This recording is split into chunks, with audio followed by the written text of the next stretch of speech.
राधे राधे। ओम भगवते वासुदेवाय नमः। कार्तिक मास की कथा कार्तिक भाव से पार 30वां अध्याय लिखूं। हरि कृपा अपार। भगवान श्री कृष्ण सत्यभामा से बोले, हे प्रिय नारद जी, यह वचन सुनकर महाराज पृथु बहुत ही आश्चर्यचकित हुए। अंत में उन्होंने नारद जी का पूजन करके उनको विदा दिया। इसलिए माघ, कार्तिक और एकादशी यह तीनों व्रत मुझे अधिक प्रिय हैं। वनस्पति में तुलसी, महीनों में कार्तिक, तिथियों में एकादशी और क्षेत्रों में प्रयाग हुए मुझे बहुत प्रिय हैं। जो मनुष्य इंद्रोणी पर विजय प्राप्त कर इनका सेवन करता है, वह मुझे यज्ञ करने वाले मनुष्य से भी अधिक प्रिय होता है। जो मनुष्य विधि पूर्वक इनकी सेवा करता है, मेरी कृपा उन पर समस्त पापों से छुटकारा दिलाती है। भगवान श्री कृष्ण के ऐसे वचन सुनकर सत्यभामा ने कहा, हे प्रभु, आपने बहुत ही अद्भुत बात कही है कि दूसरों के लिए पुण्य के फल से कलह की मुक्ति हो गई। यह प्रतिभाशाली कार्तिक मास को आपको अधिक प्रिय है, जिससे पतिद्रोह का पाप केवल स्नान के पुण्य से ही नष्ट हो गया। दूसरे मनुष्य द्वारा किया हुआ पुण्य उसके देने से किस प्रकार मिल जाता है, यह आप मुझे बताने की कृपा कीजिए। भगवान श्री कृष्ण बोले, प्रिय, जिस कर्म द्वारा बिना दिया हुआ और पुण्य और पाप मिलता है, उसे ध्यान पूर्वक सुनो। सतयुग में देश, ग्राम तथा फूलों को दिया हुआ पुण्य या पाप मिलता है, किंतु कलयुग में केवल कर्ता को ही पाप तथा पुण्य का फल भोगना पड़ता है। सारंग न करने पर वह व्यवस्था की जो मनुष्य धर्म के कार्य पाप के लिए दूसरों को मिलते हैं, उसी व्यवस्था भी सुनो। पढ़ना, यज्ञ कराना और एक साथ भोजन करने से पाप पुण्य आदि फल मिलते हैं। एक आसन पर बैठने तथा सवारी पर चढ़ने, श्वास के आने जाने से पुण्य व पाप का चौथा भाग्य जीवात्मा को मिलता है।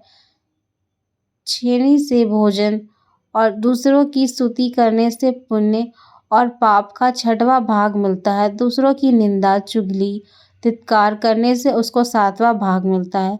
पुण्य करने वाले मनुष्य की कोई सेवा करता है तो वह सेवा का भाग लेता है और अपने पुण्य उसे देता है। नौकर और शिष्य की अतिरिक्त जो मनुष्य दूसरे की सेवा कर उससे पैसा नहीं देता, वह सेवक उसके पुण्य का भागी होता है।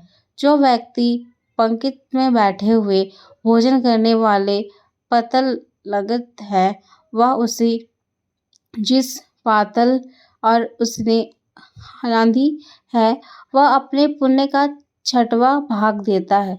स्नान तथा ध्यान आदि करते हुए मनुष्य से जो व्यक्ति बातचीत करता है या उसे छूता है, वह पुण्य का आठवां भाग दे डालता है। जो मनुष्य धर्म के कार्य के लिए दूसरे से धन मांगते हैं, वह पुण्य का भागी होता है। ठीक उसी प्रकार जिसकी दान करने वाला पुण्य भी भागी होता है। जो मनुष्य धर्म का उपदेश करता है और उसके बाद सुनने वाला से याचना करता है, वह अपने पुण्य का छठवां भाग उसे दे देता है। जो मनुष्य दूसरे का धन चुराकर उसे धर्म करता है, वह चोरी का फल भोगता है और शीघ्र ही निर्धन हो जाता है। और जिसका धन चुराता है, वह पुण्य का भागी होता है। बिना ऋण उतारे जो मनुष्य मृत्यु को प्राप्त होता है, उसका ऋण देने वाले सज्जन पुरुष पुण्य के भागी होते हैं। शिक्षा देने वाले, सलाह देने वाले, सामग्री को जुटाने वाले तथा प्रेरणा देने वाले यह पाप और पुण्य के छठवें भाग को प्राप्त करते हैं। राजा प्रजा पाप पुण्य से के भोगी होते हैं। गुरु शिष्य, पति पत्नी, पिता पुत्र, स्त्री पति के लिए पुण्य का छठवां भाग पाती है। पिता को प्रसन्न करने वाली आज्ञाकारी स्त्री पति के लिए पुण्य का आधा भाग ले लेती है। जो पुण्य आत्मा पर्याय लोगों को दान करते हैं, वह पुण्य का छठा भाग प्राप्त करते हैं। जीविका देने वाले मनुष्य, जीविका ग्रहण करने वाले मनुष्य के पुण्य के छठवें भाग को प्राप्त करते हैं। इस प्रकार दूसरों के लिए पुण्य अथवा पाप बिना दिए भी दूसरे को मिल सकते हैं, किंतु यह नियम जो मैंने बतलाया है, ये कलयुग में लागू नहीं होता। कलयुग में तो एकमात्र कर्ता को ही अपना पाप व पुण्य भोगना पड़ता है। इससे संबंधित एक बड़ा पुराना इतिहास है जो कि पवित्र भी है और बुद्धि प्रदान करने वाला भी है। उसे ध्यानपूर्वक सुनो। कार्तिक मास अध्याय 30 तत्वन पूर्ण हुआ। चलिए शुरू करते हैं कार्तिक मास 31वां अध्याय। पूर्व काल में अवंतीपुरी उज्जैन में धनेश्वर नामक एक ब्राह्मण रहते थे। वह रस, चमड़ा और कंबल आदि का व्यापार करते थे। वह वैश्यगमी और मदपान आदि बुरे कर्म में लिप्त रहते थे। क्योंकि वह रात दिन पाप में रहित रहते थे, इसके लिए वह व्यापार नगर नगर घूमता था। एक दिन वह क्रिया विक्रिया के कार्य में घूमता हुआ महाशितमपुर में जा पहुंचा, जो राजा महीच ने बताई थी। वह पापनिशिनी नर्मदा सदैव शोभी पाती है। उस नदी के किनारे कार्तिक का व्रत करने वाले बहुत से मनुष्य अनेक गांव से स्नान करने के लिए आते थे। धनेश्वर ने उन सबको देखा और अपना सामान बेचते हुए वहां पर 1 मास तक वहीं रहा। वह अपने मल को बचाते हुए नर्मदा नदी के तट पर घूमता हुआ स्नान, जाप और देववचन में लग गया। ब्राह्मणों ने देखा और वैष्णवों के मुख से भगवान विष्णु के नामों का कीर्तन सुनता था। वह रहकर अनेक स्पर्श करता था और उससे बातचीत करता रहता था। वह कार्तिक के व्रत की उद्यापन विधि तथा जागरण भी देखता रहा।